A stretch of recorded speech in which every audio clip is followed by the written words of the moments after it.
All right, we're back. We're live. It's your man, not your boy, Ted E. Fame, formerly of Tony Williams Platters from 1982 to 1992. Back at it again with another vlog. Today, we're going to talk about a tour that we did in 1988. It was Israel. We were in the Middle East. I can't believe, yeah, I can believe I was at the Platter. So if I was at the Platter, I can believe anything. I was about to say I can't believe it was in Israel. I was in Israel. 1 month. Can you believe that? We were in Israel for 1 month, a whole month tour in Israel. It was incredible. We visited 3 cities. Oh, 4 cities. 3 or 4. We was based in Tel Aviv, went to Jaffa, Haifa, and Jerusalem. 4 cities. 4 major cities we visited while we was in Israel for a month. We were at man, I can't remember. I'm trying to remember the name of the hotel in Tel Aviv. Uh, it's been so long. I mean, 88. This is fucking 2023. Ain't no way I'm gonna remember that. I don't know even if it's still there, but it was right on the beach, so I could actually look out my window every morning and seeing people, or every day seeing people actually on the beach. So that, so if anybody knows which hotel I'm talking about, that was right on the beach in Israel, put it in the comment because I forgot all about.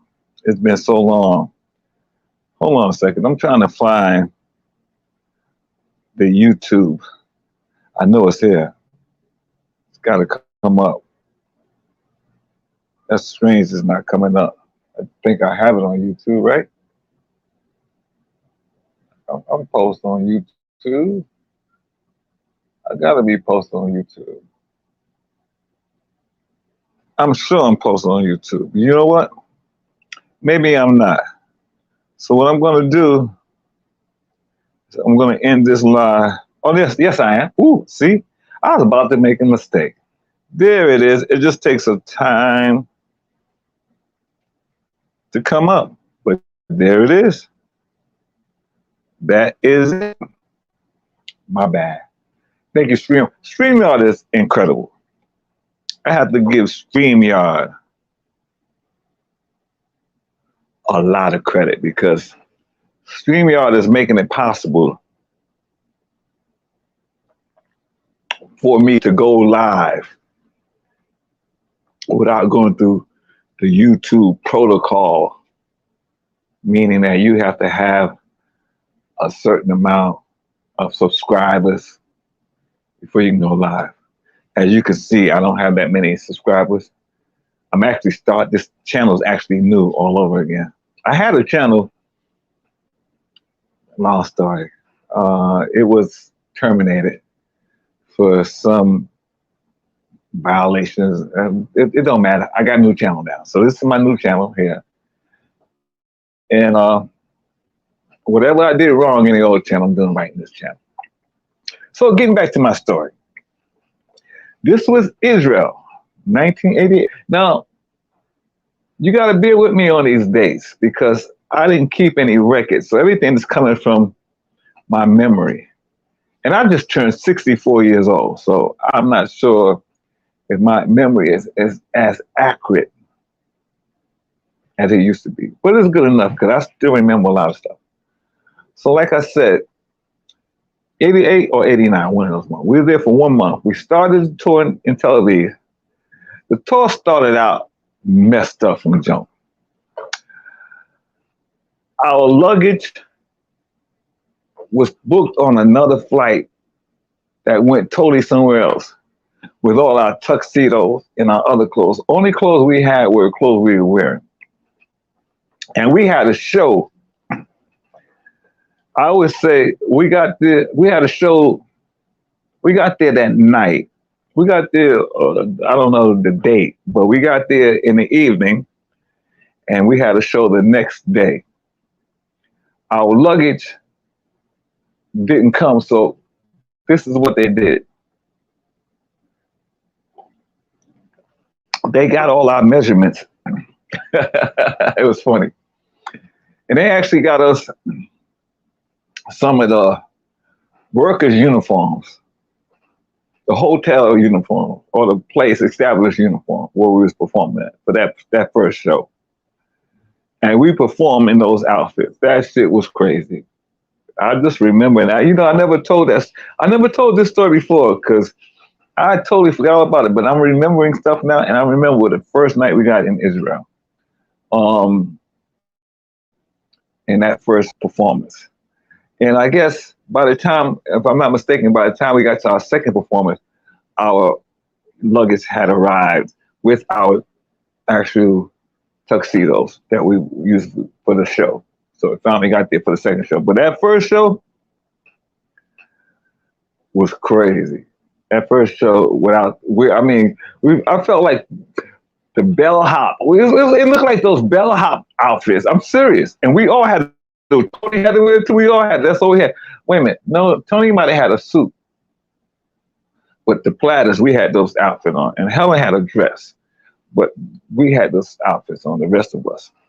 Even the band members, because all of our tuxedos were delayed, which was crazy. And this particular tour, I have to admit, Tony did a pretty good job. Well, let me take that back. He did a pretty good job after the first week. The first week was, I remember talking to the promoter or agent, one of them, and they weren't too happy with the performances up to that point. And they was considering canceling the rest of the tour. But they decided, well, what the hell? I mean, these people, but sorry about that. They wanted to see Tony. That is Tony Williams. That is the man that everybody wants to see. So they actually said, okay, we're going to finish the tour, but we hope it gets better. The show gets better, which it did. I remember specifically me and the drummer having a little tiff because of my disappointment with Tony. And the drummer was saying to me, if this tour is canceled, you pay my salary because I need the salary for this. And I'm like, damn, I ain't mean, because he thought I might have said something to the agent or promoter that made them cancel the tour. And I'm glad that didn't happen. There's been a couple of occasions with a drummer, because he was, and we became, to this day, we're like really good, close friends. But he was someone I could, an advisor, someone I could lean on. Matter of fact, he gave me some good advice from the time that he was with the group until the time that he left. But our first show was in Tel Aviv. Like I said, it was at the Cinema. Well, no, the first show was at a hotel, the Omni or something. I can't remember. And the second show was at the Cinerama. And we did a TV show in Tel Aviv, one of those variety TV shows. I think it was called the Manny Pierre show. If anybody from Israel or it lived in Tel Aviv in the 80s, they can correct me because that was a popular show at that time. And it was a daytime show. It was like a talk show. And we went on there to get some coffee to promote the tour and to let people know. And we did that in Tel Aviv. And then we did the Cinerama. I think it was like a bit. It was like what was it? Cinerama. It was like a arena that was like in a round. We did that, and then we went to Jerusalem. A lot of this stuff is vague, so I can't remember all the specifics.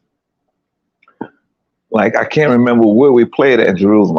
I remember the city, and we were there for 2 days, and we did like 4 shows, and then we came back to Tel Aviv, and then near Tel Aviv is Jaffa, and Haifa, 2 small cities.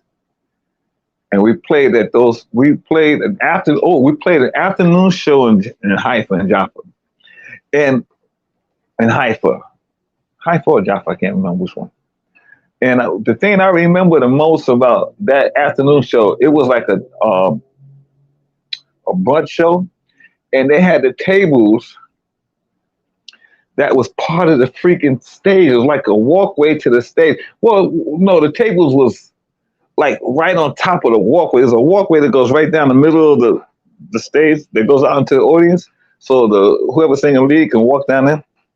And then they had tables lined up. This is embarrassing, but I'm gonna tell it anyway. And like the people were eating at these tables.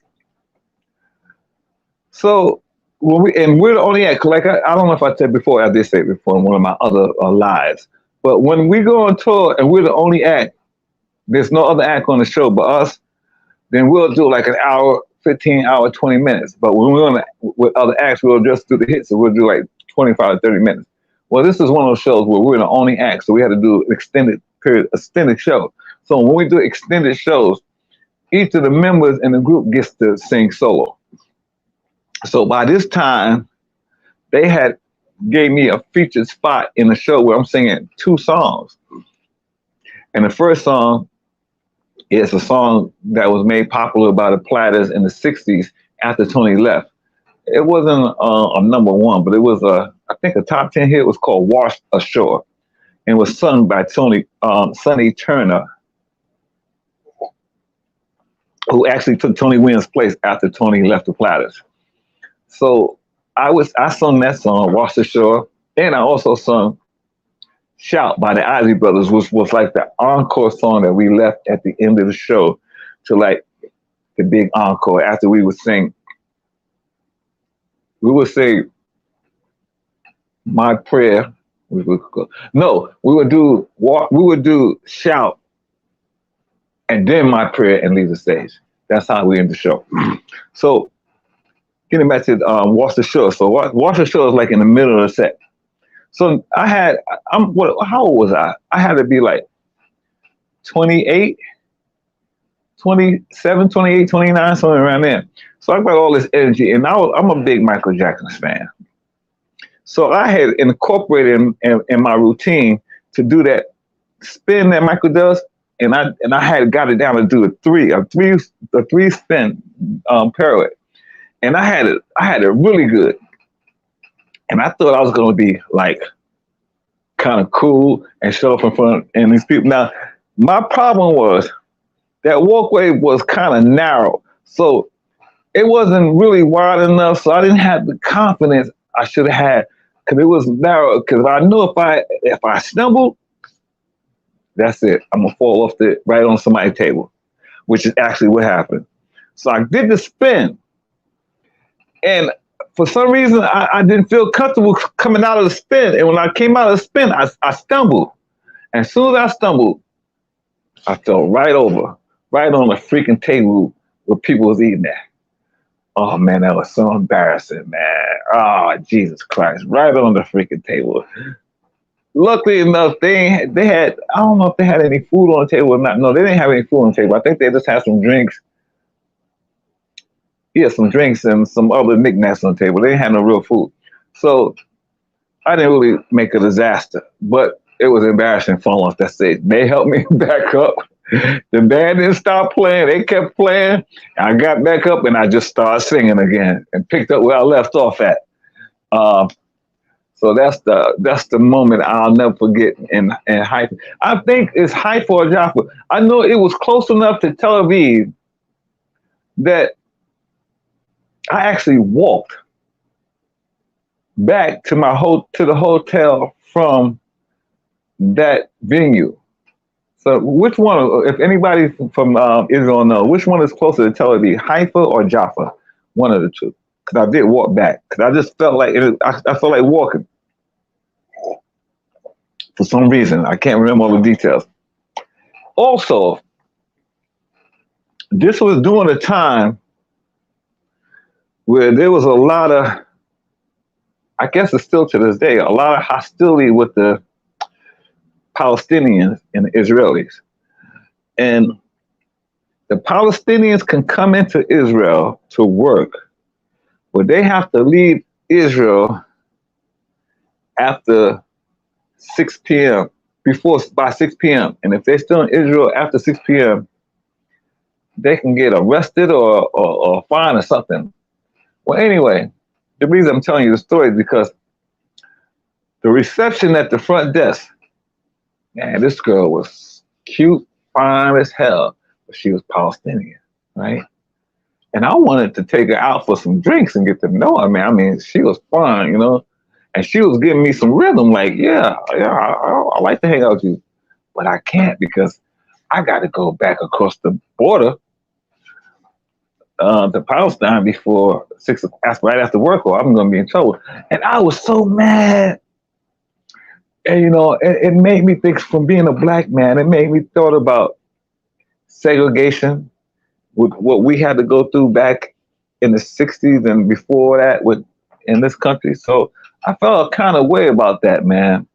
And another thing that I remember too about that tour was Israel is a very religious country. So they have this thing about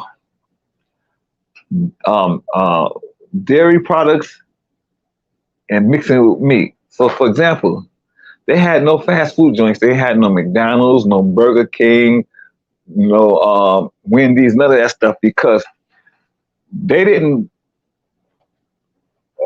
accept mixing dairy products. For example, a cheeseburger. No, you can't have no. You can have a cheese sandwich or you can have a hamburger, but you can't have a cheeseburger. You can't mix a dairy product with meat. That was their religion, you know? So now, like I said, I'm a young dude. I'm in my prime. So, you ain't gonna tell me what I can't have. So in the hotel, I ordered a cheese sandwich and a hamburger. I made my own freaking cheeseburger in the hotel. I was just defying stuff. That's all that was. And just having some fun with it. The women, they had some nice women in Israel. And trust me, I was viral. I was viral at that time. So I was anything good.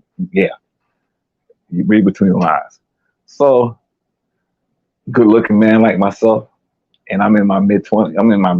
Oh man, the attention I was getting. Matter of fact, give you an example. At one of the shows, a Platter fan was so excited to meet me. He wanted me to date his girlfriend. I'm like, dude, that's your girlfriend. What you doing? No, you. I'm like, yo, crazy. This is crazy. Another time I remember, a couple of occasions. We were there for months, so I got a lot of stuff I'm starting to pop up. Their money is called shekels or something like that. And then when you're walking down the streets and you're walking through the markets, it's like they singing, the shekels, bring in the shekels, who got the shekels? And it was funny, right? And back then, The NBA was popular with Michael Jordan and Magic Johnson. But it was funny because they would mix up the name. I'm walking out the street, they be calling, they're trying to be cute, right? Or funny. They're trying to be funny. And one of them called me Jordan. Well, they was calling me Michael Johnson. Hey, Michael Johnson, Michael Johnson. Magic Jordan. I said, dude, no. It's Michael Jordan and Magic Johnson. It was crazy. We got a chance to go out and play some basketball with some of the guys. Here's a great story. So this is on our day off, one of our days off. And we found a basketball court. And some of the younger guys in the group, we want to go out and play some basketball. Now, this is usually the band members, because all the Platters are the older dudes. The guy the closest to my age in the Platters was the baritone, and he was like 20 years older than me. So everybody was like, but the band members were younger guys. So they were like in their 30s, lower 30s, and late 20s. So I would have more fun with the band members. We would go out and do stuff more than the actual group. So we was out there playing basketball at this court. And it was this art school directly across from the basketball court. So while we out playing basketball, this lady from the art school come out, and she walked directly to me. And we stopped the gate because she wanted to ask me questions. So I'm like, yeah, what can I do for you? She wanted me to come in and model for the class. Huh? And they were doing sketches, right?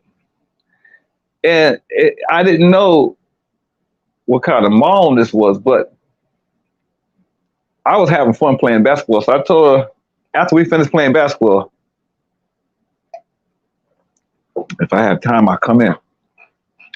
So we finished our game. I said, let me go in this school and see what this woman was talking about. I go in the school, right? It's full of women. A room, a class full of women. They all had their little sketch pads. And the model was standing in front of the class and stand there. And, you know, I'm fit because I'm in my 20s. I'm still fit. And I'm 64 years old. So can you imagine what I looked like when I was in my 20s, my six pack and everything? So the woman says, we want you to model, but here's the catch. We want you to model nude. I'm like, no, ain't no way. Woman, first of all, how much money you gonna pay me for this? And this woman got the nerve to tell me, but I don't have a lot of money. And so whatever figure she came up with, I said, that ain't shit. I'm not. I said, I'll tell you what. Because, you know, my little ego is in the way. All these good looking women. I'll model for you, but not naked. I'll wear some underwear. And she agreed. And that was the weirdest, funniest experience. Standing in the front of standing in the front of a room full of women. It had to be like, in that class, between 10 and 15 women in there. And you could see them all peeking up, looking at me up and down. That shit was funny. So at the end, I told the lady, you know what, instead of paying me, because she was also a sculptor, I said, make a bust of me. You know what a bust is? That's a sculpture of just your head. And I had some hair then. So I had a part down the middle and I had the hair combed to the side and it was flaring out like this. I wish I had a picture. Oh, man. I had some pictures. That's another story, man. Somebody stole my pictures. I ain't gonna get into it. But it took her about 3 days to make that bust. And I had to sit there so what I did was come back. I did that for her, and then I came back later and did that little model and saw how to do it. The bus was like, man, I must have kept that bus for at least 10 years. That shit was heavy too. For at least 10 years, I kept that bus. I was proud of that shit, man. Yeah, and so it was good fun. Oh, also I remember, so like I said, this is in the mid 80s or late 80s. So that terrorist shit hadn't gotten over here yet. So I wasn't used to walking down the street and seeing a cop standing on a corner with freaking machine guns or M16s or whatever you call them. Man. That was a little unnerving to see all those weapons out there. And it was funny. I'll tell you a funny story. When we was going to do one of those shows, and we was all dressed in our platters, in our thing, and we had walked by some of these guys. One of the dudes let me take a picture with the gun. I couldn't believe he let me take a picture with the gun. That shit was crazy. I wish I kept those pictures. I don't have anything from that time. And I remember that the shows with Tony, from that point on, wasn't great, but it was passable. The shows that Tony, because you got to remember now, by this time, Tony only had about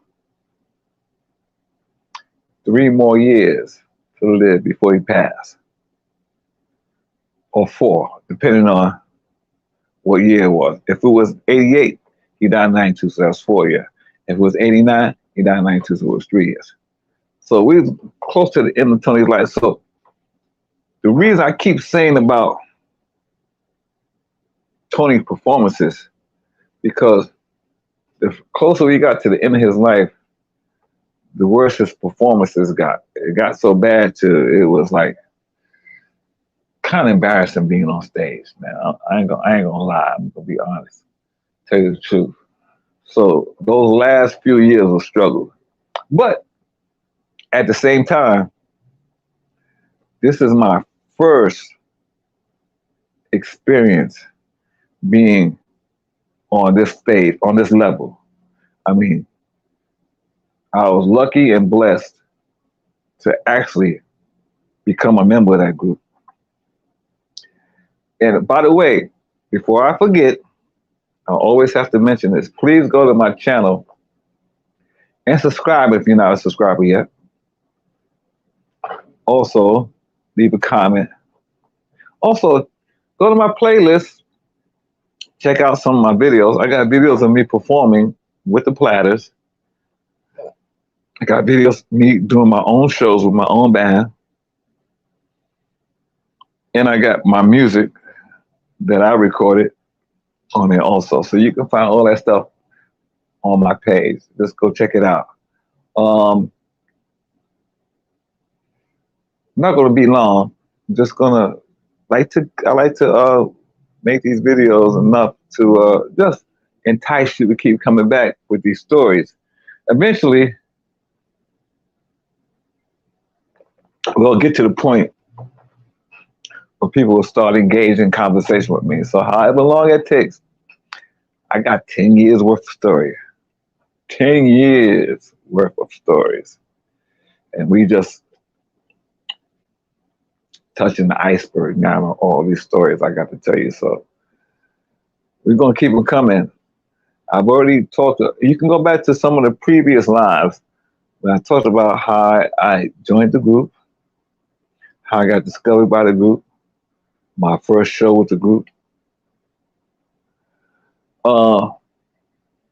So I'm not going to make every video specifically about Tony, but part of the reason why y'all here or you're coming is because you want to hear about Tony. I also like to talk a lot. I'll talk about some of the personal things, more about some of the personal things that I experienced being a member of Tony Wynn's Platters. This is Tony's last version of the Platters that he performed with and toured with before his passing.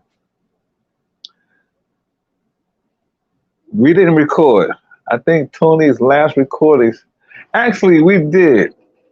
We did a recording for some rock group who did a remake of The Great Pretender, I think. Oh no, or it was either Great Pretender or Only You, one of those songs. And we sung background on it. I remember that. That was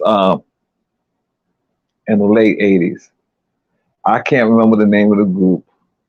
I'm sure they probably capitalized off you saying that they had the Platters in the studio singing the background on their shit.